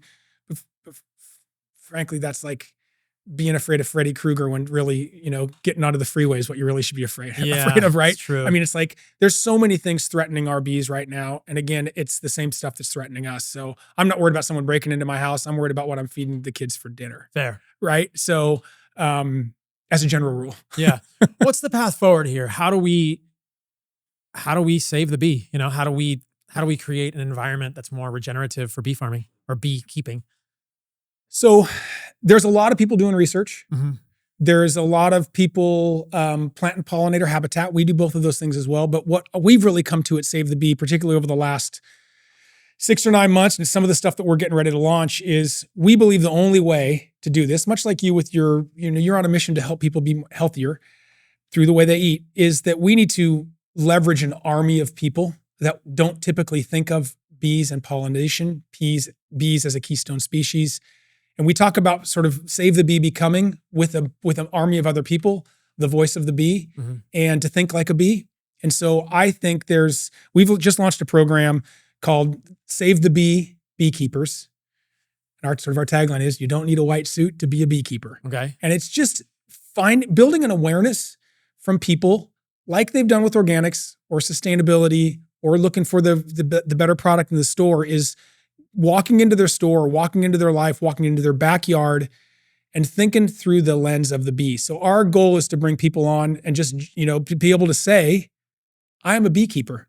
Well, you're a beekeeper? You're not a beekeeper. You don't have a white suit. You don't have a hive in your backyard or a colony in your backyard. Well, guess what? I don't need to have that thing to care for bees. Like the bees, a little small action can have huge effects. So the way we shop, planting a watering station for bees in our backyard, perfect example. Mm-hmm. I mentioned it earlier, going to your local nursery and saying, what are the ornamental plants, the vegetables, the things that I'm picking up in the seeds or in the little starter packs? What have they been coated in before I'm going to go put them into my yard and potentially not kill the bees hive that I have in the backyard, because most people don't, but it may kill off the 300 or 400 varieties of bees that we have just in the Pacific Northwest. Mm-hmm. And most bees, let's be honest, aren't Western honeybees. Most of the bees are wild bees that live in small, solitary or small hives. They don't produce honey. They go about their business. They live on the ground. I mean, I often say to people in the Pacific Northwest, just don't rake your leaves in the fall and the spring, because there's bees living down there. Oh, right? There's bees that live in the ground. So just do little things that, let your weeds grow. Like I feel like that in most gardens, people see a piece of a basil plant bolt. So bolting means blooming. Right. And they immediately cut it. They see their cilantro start to bloom and become coriander, and they immediately cut it down.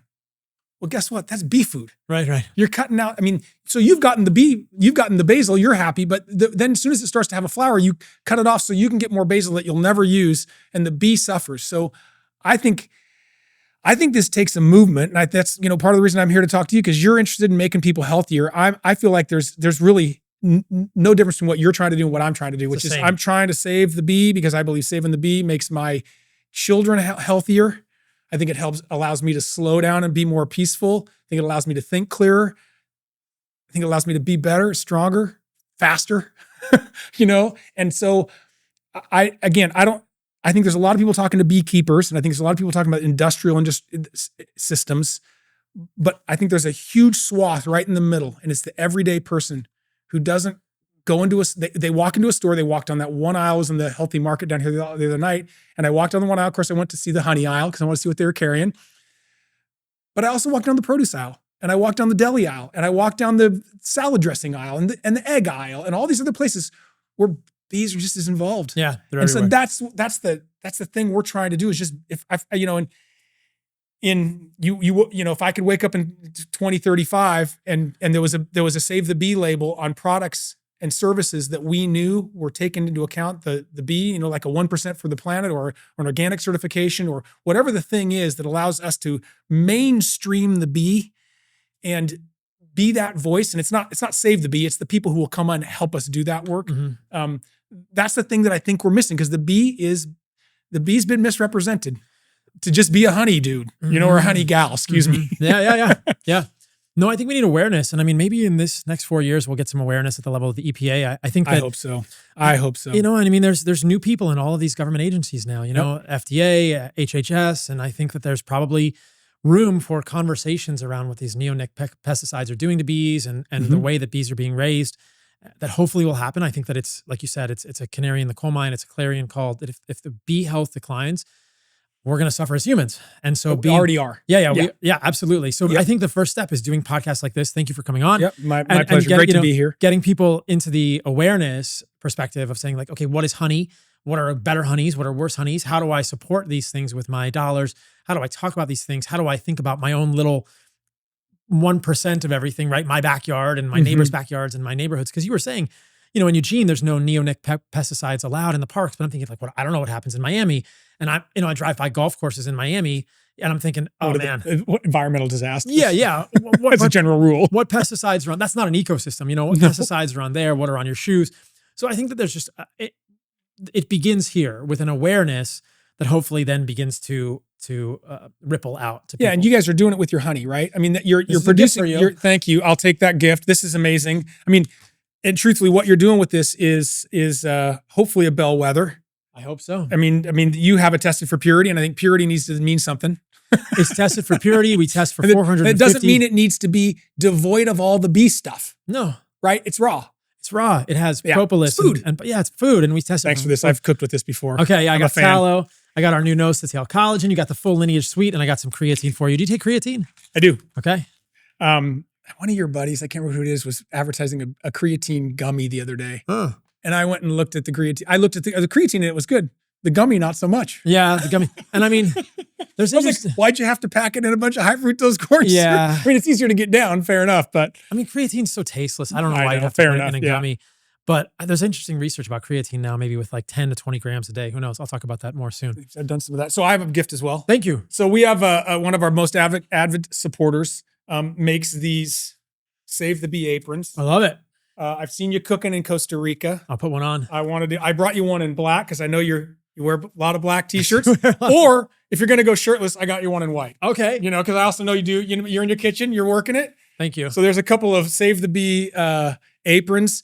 And I know aprons, not the most masculine thing in the world, but I rock one in the kitchen. I think you can rock one in the kitchen. I'll do it. Gives you a little, ups your game a little bit. Yeah, it'll be interesting. And I'm happy to support you guys. Where can people find more of what you're doing? So savethebee.org and it's Save the Bee. And again, we really work a lot with the Western honeybee because that's the bee that's sort of been co-opted into our industrial bee industry. But we spend some time and we acknowledge that we say Save the Bee, we really are talking about the Western honeybee as the main part of our mission, but we also work with people who are trying to save the wild bees. Wild bees are incredibly important. In a perfect world someday, the apple crop will be pollinated by a Western honeybee, but also there's another bee who specializes in apples. It's this one thing, and it'll just go out there. And I mean, a couple thousand of those bees can do what tens or even hundreds of thousands of Western honeybees can do. So there's opportunities for the bee to be all it can be. And we're trying to make sure that happens. So savethebee.org, come and be a beekeeper. You can make a donation and do a $30 a month. Become what was sort of one of our sustaining givers, which is $1 a day. So doing a little bit every day for the bee, or just sign up and join. We're just getting this started. We've got just a few hundred people on our Instagram because it hasn't really been our focus. We've been out trying to make sure we're doing the programs right and aligning. We think we've really identified this is the spot for us. We need to make sure that the bee has a voice. And I think that voice starts with people like you, people like me, some of our other corporate partners that I think are great. And then also, you know, more importantly, it's consumers, it's people out there, it's awareness. kids. And, Yeah. you know, we're doing this not for our generation. We're going to suffer the consequences. We got to do it for these kids because we got to make sure our kids are healthy. We got to make sure that they're eating real food at night and they're getting up in the morning and having food that sustains them till lunch, doesn't just jack them up before they go to school, and putting them to bed with good food in their gut. And I don't know, that's kind of why I do it, because I want to live in a cool place called the planet Earth that's got full of all the amazingness that I've gotten to see through a blessed life. You want your kids to it. get to see that. Yeah. Thanks for doing the work, man. Thanks for coming on the podcast.